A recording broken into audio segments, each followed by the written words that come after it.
कि सांप्रदायिकता के खिलाफ लड़ने की सबसे बड़ी ताकत, सबसे ज्यादा हिम्मत बिहार के गरीबों के पास है, माले के पास है। माले नहीं है दिल्ली के कार्य।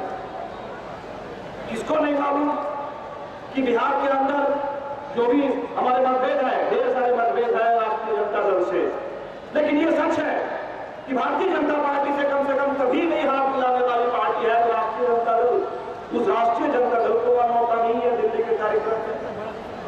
रामविलास जी, बहुत सारे हमारे मतभेद है, लेकिन ये सच है कि गुजरात के जनसंग्राम के बाद डाका तोड़ने वाले नेता थे रामविलास जी। इन लोगों को दिल्ली में नहीं बुलाया गया और कल 17 साल तक भारतीय जनता पार्टी की सेवा करने के बाद बस 2 दिन पहले भारतीय जनता पार्टी से अलग होने वाले नीतीश कुमार जी, उनको आज बड़ा धर्मनिरपेक्षता के बड़ा नेता और नायक बनाया जा रहा है। ये बात बिल्कुल स्पष्ट है, ये बहाना है धर्मनिरपेक्षता। कुछ खास नेताओं के, कुछ खास दलों के, ये खास राजनीति है। लेकिन हम कहते हैं कि राजनीति जो भी करे, ये देश के सामने सवाल है कि सांप्रदायिक साजिश को अगर रोकना है, वो सत्ता के बल पर नहीं हो सकता है। सांप्रदायिक साजिश को चकनाचूर करने के लिए जनता की फौलादी एकता चाहिए, जनता की ताकत चाहिए। सड़कों पर, गांवों में, खेत खलिहानों में जनता का प्रतिरोध चाहिए। हम पूछना चाहते हैं, बड़ी बड़ी बात करते हैं कि सांप्रदायिकता के खिलाफ लड़ेंगे। अभी मुजफ्फरनगर चल रहा था और राष्ट्रीय एकता परिषद की बैठक हो रही थी। हमारे देश के प्रधानमंत्री ने कहा कि सांप्रदायिक ताकतों से शक्ति से निपटना होगा। कौन निपटेगा? सांप्रदायिक ताकतों से शक्ति से निपटने की सलाह किसको दे रहे हैं? आप देश के प्रधानमंत्री हैं। हमने देखा कि देश की संसद में पिछले सत्र में कानून पारित हो गए। क्या कानून बने कि हिंदुस्तान में अब खेती की जमीन किसानों से छीन करके पूंजीपतियों को दे देना।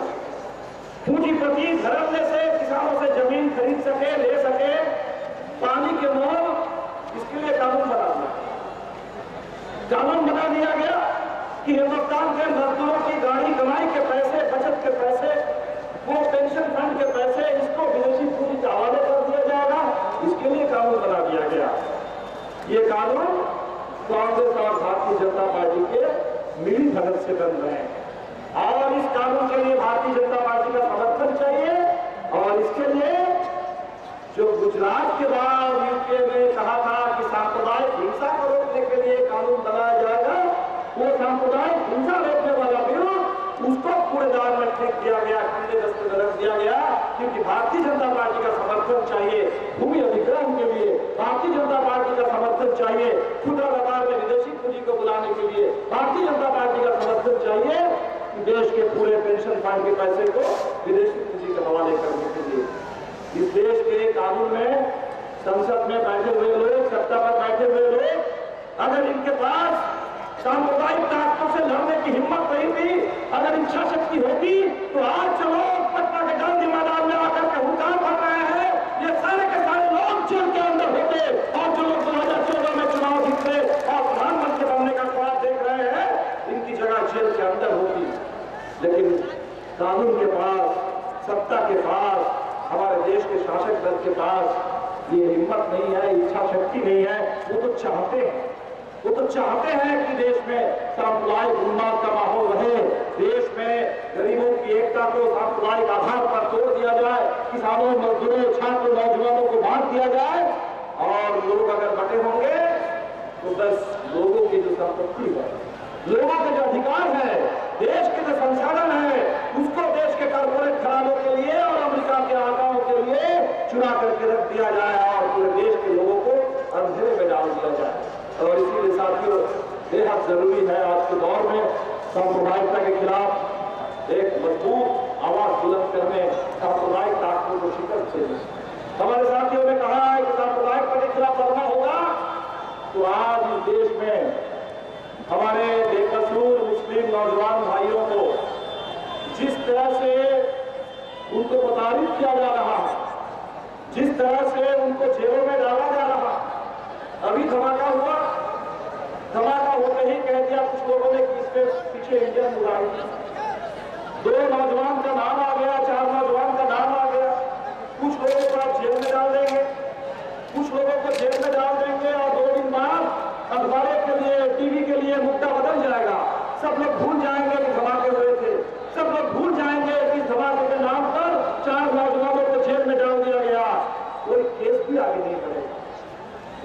चार्जशीट भी नहीं होगा, कोई उनके खिलाफ अनुसंधान का कानून का कोई काम आगे नहीं बढ़ेगा।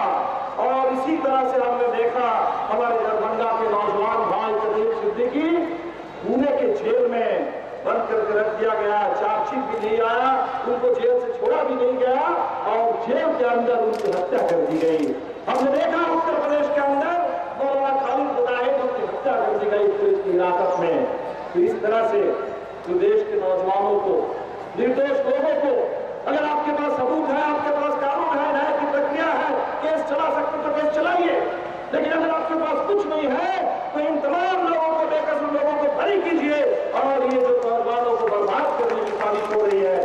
और इसीलिए पिछले दिनों दरभंगा में हमने सम्मेलन में सवाल उठाया कि नीतीश जी, ये बात तो समझ में आती है कि आपको अकीलत के वोट की जरूरत है, ये बात तो समझ में आती है कि आप वोट के लिए बहुत कुछ कर रहे हैं, लेकिन इसका जवाब कौन देंगे कि बिहार के कितने नौजवानों को, दरभंगा के, समस्तीपुर के, मिथिलांचल के, सीमांचल के कितने नौजवानों को बिहार के और बिहार के बाहर जेलों में बंद करके रखा गया है, उनके क्या उनके खिलाफ सबूत है, उनका क्या कसूर है, उनके खिलाफ केस का क्या हो रहा है। ये सरकार, नीतीश जी के पास हिम्मत है तो नीतीश जी एक श्वेत पत्र प्रकाश करे और बिहार को बताए